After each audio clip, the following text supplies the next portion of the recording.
Der totale Klassiker, den haben wir hier. So oder so ähnlich wird er schon seit Jahrzehnten gebaut, aber jetzt in einer ganz neuen Technik, einer neuen Version. Grundsätzlich ist er gleich geblieben.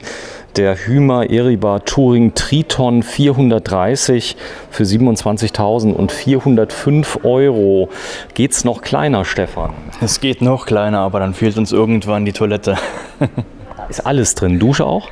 Ja, da könntest du auch drin duschen, das würde auch funktionieren, ja. Das ist ein vollwertiger Wohnwagen, also viele gerade Teardrop-Wohnwagen, da kannst du ja gar nichts drin machen. Duschen geht schon mal gar nicht, nur mit der Außendusche.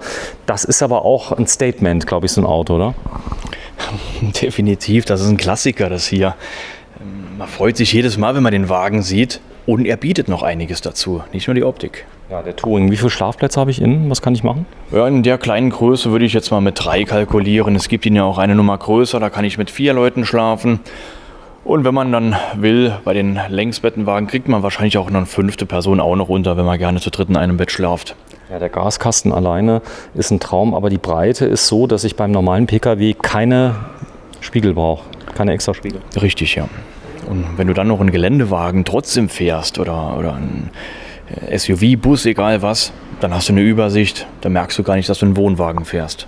Das ist, glaube ich, vielen ganz wichtig, dass du das Ding einfach dran hast und ganz barrierefrei in Urlaub fahren kannst, auf jeden Platz einfach trotzdem eine Übernachtungsmöglichkeit hast. Thema Zuladung, was kann der jetzt ungefähr? Hier hast du fast 400 Kilo an Zuladung mit der 1300 Kilo Achse. Je nachdem, was wir anbauen, ob wir noch eine Markise dran bauen, einen Rangierantrieb, dann sind es nachher noch 300 Kilo, die übrig sind, aber das reicht alle Male aus. Kann ich den noch mehr bestellen? Also wenn ich jetzt sage, ich brauche noch eine etwas größere Achse, geht das?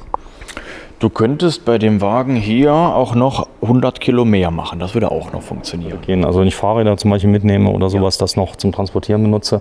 2 Gasflaschen, 11 Kilo trotzdem, oder sind das kleine? Das hier sind jetzt zweimal 11 Kilo sind das hier. Ganz normal. 11 Kilo. Das heißt ganz normal, also vollkommen wintertauglich. Gibt es hier auch so eine Option, dass du hier oben nochmal entsprechend isolieren kannst im Winter? Ja, die gibt es auch, ja. Dann wird eben um das Stoffband herum wird noch eine zusätzliche Isolierung drum gemacht. Das ist ein Raumwunder.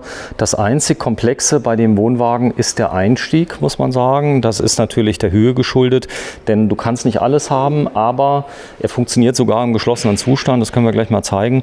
Ihr habt den sehr oft verkauft. Das ist nicht nur ein Statement, sondern es ist ich sag mal, eigentlich eine ganz tolle Art zu reisen, wenn du wenig Platz brauchen. Also ich weiß gar nicht, wie man das sagen soll. Der Spritverbrauch ist geringer, weil die Windangriffsfläche ist geringer, der ist sehr übersichtlich.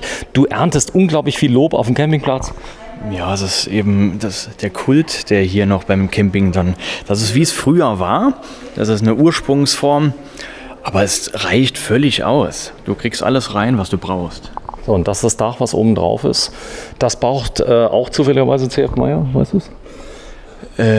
Das kann ich jetzt nicht sagen, bevor ich dir was Falsches sage. Das hat auch mal gewechselt. Aber die Frage hat bisher noch kein Kunde gestellt. Sorry, da ist so ein Band drumherum, das zieht sich automatisch zu, gell, wenn ich runterfahre. Ja genau, damit es nicht sich verhakt beim Runtermachen. Können wir gleich mal zeigen. Die Tür, auch eine Sonderanfertigung. Ist es hier Blech außen? Das ist ein Alublech, ja. So, Sandwich-Bauweise mit Alu. Ja, das ist eine sehr komplizierte Bauweise. Das ist eben auch, viele Leute fragen, Mensch, warum ist denn dieser Wohnwagen so teuer, obwohl der kleiner ist als andere Fahrzeuge? Die Bauart dieses Wohnwagens ist höchst kompliziert. Das ist ja schon mittlerweile seit über 60 Jahren, wo die so gebaut werden und werden nach wie vor mit einem geschweißten Stahlrahmen gebaut. Das ist ein Käfig und der wird dann ausgebaut. Aber der Käfig ist das Grundmodell für diesen Wohnwagen und das ist wahnsinnig viel Handarbeit im Gegensatz dessen, wenn du eine große fertige Platte hast und die miteinander verklebst. Also nochmal, der wird gebaut von außen nach innen? Ja, da wird ein Käfig erst gebaut, ja. Das heißt, erst kommt das Gerüst drauf und dann geht ein Schreiner hin und baut die Einbauten ein. Genau. Also nicht umgekehrt, dass du erst die Möbel stehen hast? Komplettes Gerüst aus Metall, was gebaut wird, und das ist das Grundgerüst für den Wohnwagen. Krass, also das ist viel aufwendiger. Ich habe ja mal gefilmt, Tabat habe ich gefilmt, der Fertigung kann man schon sehen. Da steht erst der ganze Möbelbau und dann werden die Seitenwände angebracht. Ja. Aber das hier müsstest du dir mal anschauen. Die Wagen sind ja 50 Jahre lang in Frankreich gebaut worden, in Cernay. Und das hat auch eine lange Zeit gedauert, bis man die Fahrzeuge nach Deutschland umsiedeln konnte in die Produktion, bis überhaupt die handwerklichen Fähigkeiten erlernt werden konnten, dass man diesen Wohnwagen überhaupt wieder weiter bauen kann. Stauklasten, Klimaanlage würde gehen auch bei dem? Da wird es auch hinbekommen, ja. Was wiegt die ungefähr? 30 Kilogramm. 30 Kilo, also die ist hier mit drin. Das Heck ist ein Klassiker, die Übersichtlichkeit ist ein Hammer. Du hast überall Kederleisten mit drin, dass du zum Beispiel Tarps befestigen kannst, weil so eine Markise würde ich hier echt nicht dran machen. Ne? Wir machen es bei jedem zweiten Wohnwagen tatsächlich eine Markise dran. Die Markise wird oben auf die Rundung gesetzt, sodass die Kederleiste frei bleibt. Der Wohnwagen nicht breiter wird von seiner ganzen Breite und das Hubdach trotzdem eben zugeht. Nur die Markise, das siehst du an der Höhe von dem Fahrzeug. Die Markise, die kannst du ja in dem Moment nicht nach unten machen. Das heißt, du musst die Markise dann eben nach oben fallen lassen, angeschrägt. Weil ansonsten hast du ja nachher hier nur noch eine Höhe für Zwerge. Du bist 1,85 Meter, wir werden das gleich mal testen. Du hast ein riesen Heckfenster mit drin. Das ganze Konzept ist so gekügelt, dass man eigentlich nicht mehr viel verbessern kann. Denn so oder so ähnlich wurden die schon gebaut, jetzt seit 30, 40 Jahren, oder? 60 Jahren, ja. Seit 60 Jahren? Ja. Echt? Ja. Das heißt, du kaufst einen Klassiker modern? Absolut. Und schau dir ihn an. Das ist wie wenn du einen 71er Porsche 911 hast. Die Form, die bleibt immer irgendwo zeitlos. Und so vergleiche ich das hier auch. Wenn du die 80er Jahre anguckst, 70er Jahre, die haben immer so ausgesehen. Und jeder sagt immer nur, boah, das ist mal cool. Ein Klo ist auch drin? Ja, mit einer Tedford-Kassettentoilette.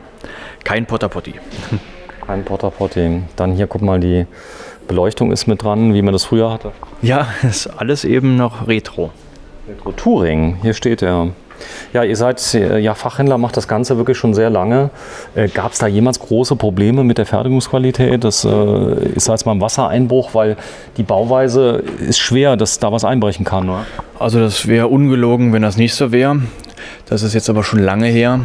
Das war Anfang der 2000er Jahre, gab es mal Bauphasen, wo es aber Probleme gab. Aber in den letzten Jahren, in ganzen 20 Jahren nicht mehr.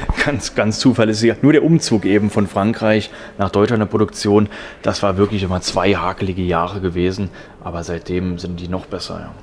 So, auch hier, der Mova ist fast schon Pflicht bei dem hier, denn ich sag mal, wenn du richtig cool wirken willst, aber du brauchst wirklich keinen, oder? Eigentlich nicht. Also hier werden nicht so viele Mova jetzt, weil er so leicht ist und bewegbar. Aber wie wir schon mal angesprochen haben, wenn du eine Steigung hast, eine tiefe Wiese, dann tust du ja auch hier schwer zum Schieben. Mhm. Gut, ich habe ja noch einen. So, mal schauen. So, ich bin sehr gespannt, was drin ist. Eine Kombiheizung, weißt du es? Nein. In diesem Fall nicht. In diesem Fall ist es keine Kombiheizung. Hier ist eine S-Heizung drin, aber es gibt auch Modelle mit einer Kombiheizung. Das Schöne ist, ich habe zuletzt über einen Heizlüfter berichtet, einen Keramikheizlüfter, den hast du wahrscheinlich selber im Programm. Ja. Das Ding ist ein Hammer, oder? Ja, das ist der kleine, fällt dir der Name gerade ein? Nee. Aber ich komme nicht drauf. Ecomat 2000. Sensationelles Teil, ja. Also kann ich jedem empfehlen mitzunehmen. So hat man in einer Stunde das Fahrzeug direkt warm. Und wenn der umfällt, geht er sofort aus mit einer Sicherung. Ganz tolles Gerät. Habe ich übrigens die Billigversion getestet aus dem, ich weiß gar nicht mehr, was es war, Actionmarkt für 17,95 €, auch ein Keramikheizer ohne Thermostat. Das ist schon mal scheiße, weil der Ecomat 2000 geht nämlich von selber aus, wenn die Temperatur erreicht ist, hat 500 Watt Schaltung und der ist super sicher. Also viele Leute ja auch sagen, hey, was kommt's? Risiko, ne? Wenn der nicht gesichert ist, der verbrennt ja alles. Ja. So, und die Heizung hier, glaube ich, ist die meist verbaute Wohnwagenheizung aller Zeiten, oder? Ja, die Ursprungsheizung und fast in jedem Wohnwagen immer noch drin. Ja, das Interessante ist, sie geht ohne Strom. Das heißt also, wenn er mal gezündet hat er eine Piezo-Zündung, da ist glaube ich eine Batterie drin, vollkommen ohne Strom. Das heißt, du kannst autark stehen, weil viele Leute brauchen ja gar nicht viel. Die holen sich dann eine LED-Lampe, Strom brauchen wir sowieso nicht. Man hat ja Solar. Das Bett, das ist natürlich jetzt gewöhnungsbedürftig, das ist ein Querbett. Das ist der Länge geschuldet. Du wärst jetzt zu groß? Nein. Sag mal, dass wir das mal sehen. Du bist 1,85 Meter. Jetzt bin ich mal echt gespannt, weil ich sag mal, einmal quer würde gehen. Schau mal. Geht. Ich habe noch Schuhe an, ja. Ansonsten, ich sag mal, wenn man länger ist, dann schläft man eben so. Es ist ja Platz genügend da. Ne? Also wenn wirklich jemand 2 Meter hat, kann er hier das ausnutzen.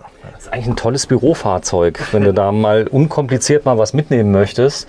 Wie funktioniert das mit der Zusatzisolierung im Herbst oder im Winter, wenn du hier kommst? Die wird außen oder von innen angebracht?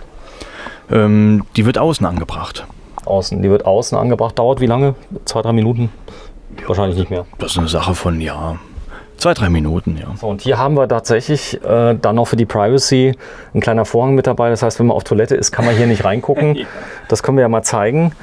Wenn du mal reingehst, 1,85 Meter im Triton, das ist schon beeindruckend. Hast du Licht drin hier? Ich hätte Licht drin, ja. Ja, dann machen wir hier vorne, kannst du Kann das nämlich ja auch hoch machen, das hier, ne? für den Sommerbetrieb. Jetzt mal ehrlich, wenn du jetzt im Sommerurlaub bist, hast deine Tische draußen und alles, dann benutzt du das Fahrzeug eigentlich nur noch, um Kaffee zu kochen und zu schlafen. So, Licht wolltest du haben, gell? Ja, mach mal an. Eine Sekunde.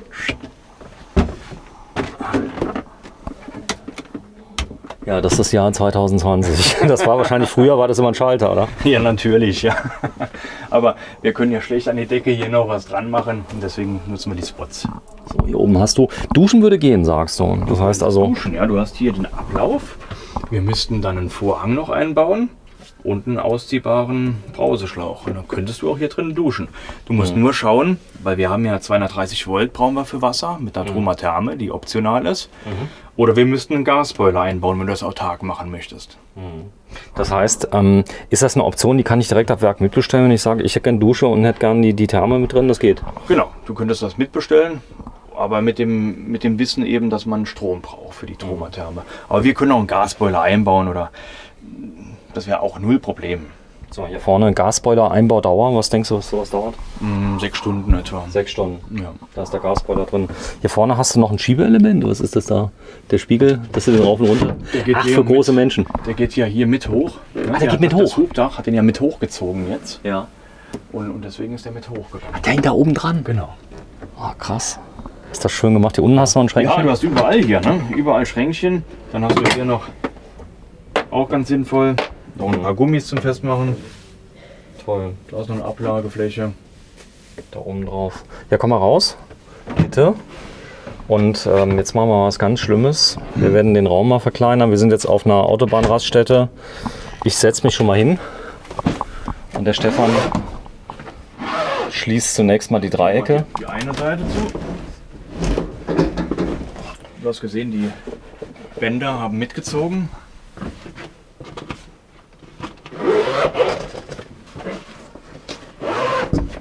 Das sind so Dreiecke, gell? Ja, genau, Belüftung. Ich gehe lieber hin, wenn ich jetzt ganz runterziehe. Ich kontrolliere immer noch mal, dass die Bänder auch wirklich mitgezogen haben. Und dann, soll ich mal festmachen?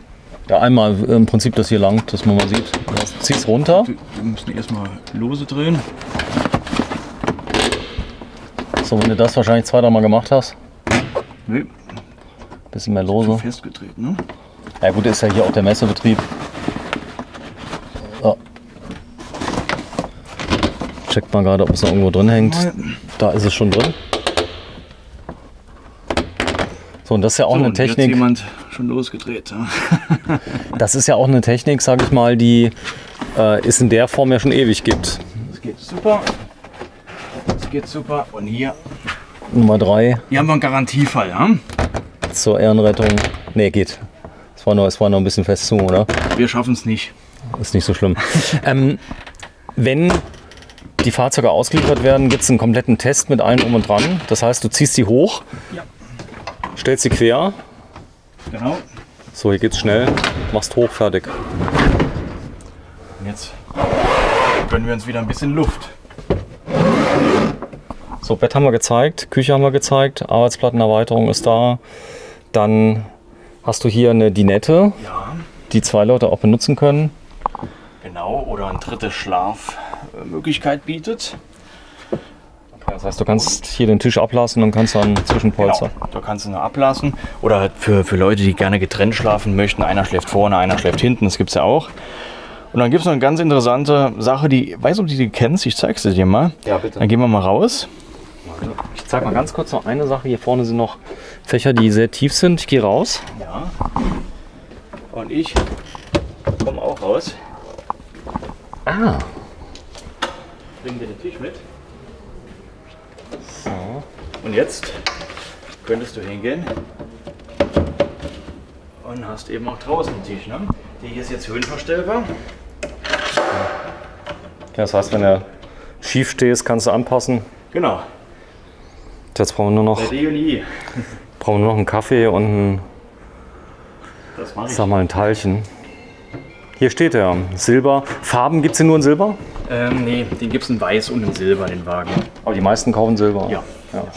Das ist so. Der wird schon ein gutes Stück wärmer in Silber. Das sind so 6, 8 Grad. Ja, deswegen ist das Dach auch in Weiß, damit eben die Fläche nicht so warm wird. Aber Silber wird deutlich wärmer, das ist so, ja. So, hier steht er. Der Erebor Touring.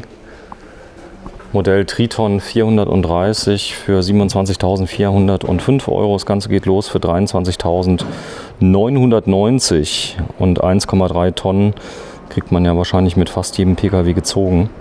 Wir sind bei Wohnwagen Vogt in Saarbrücken. Euch gibt es seit über 60 Jahren. Über 60 Jahren. Du bist die zweite Generation? Ja. Zweite Generation, hast das Ganze mit übernommen. Ihr habt unglaublich viele Leute. Wie viele Leute? Wir haben über 60 Mitarbeiter, fast 70. Und hier ein bedenkenloses Schmuckstück, was so oder so ähnlich, glaube ich, Kultcharakter kriegen wird. Tschüss, Stefan. Ja, danke dir. Auf Wiedersehen. Ciao, ciao.